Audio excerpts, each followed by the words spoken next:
మనలో చాలామంది లక్షలు ఖర్చు పెట్టి పుట్టినరోజు ఫంక్షన్లు చేసుకుంటాం.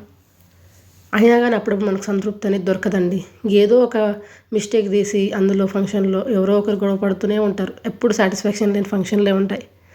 అలా కాకుండా మన వాళ్ళతోనే మన బంధువులతోనే ఎందుకు చేసుకోవాలండి? ఎవరు లేని వాళ్ళు ఎంతోమంది ఉన్నారు. అలాంటి వాళ్ళతో కూడా ఒక పూట మనం బర్త్డే సెలబ్రేషన్ చేసుకుంటే ఎంత ఆనందంగా ఉంటుందో తెలుసా? ఒక్కసారి మనం వెళ్ళి ఆ అనుభూతిని పొందితే కానీ తెలుస్తుంది. నాకు ఈ అనుభవం ఉంది. ముందుగా నేను ఇలాంటి హోమ్లో ఉన్నదాన్ని కాబట్టి నాకు తెలుసు. కాబట్టి ఆ కష్టాలు ఏంటో నేను నా కొడుకుని ఇక్కడ బర్త్డే చేసుకున్నానా అని చెప్పడం జరిగింది. అలాగే వాళ్ళతో కలిసి ఉండు, వాళ్ళతో అన్ని ఫుడ్ అంతా సర్వ్ చేయి నువ్వే అని చెప్పడం జరిగింది. నేను చెప్పినట్టుగానే నా కొడుకు అన్నీ కూడా అట్లా వాళ్ళకి డిస్ట్రిబ్యూట్ చేయడం కానీ జరిగిందండి. చాలా హ్యాపీగా అనిపించింది. కొన్ని కోట్లు పెట్టినా ఇంత ఆనందంగా ఉండదు. Feeling blessed.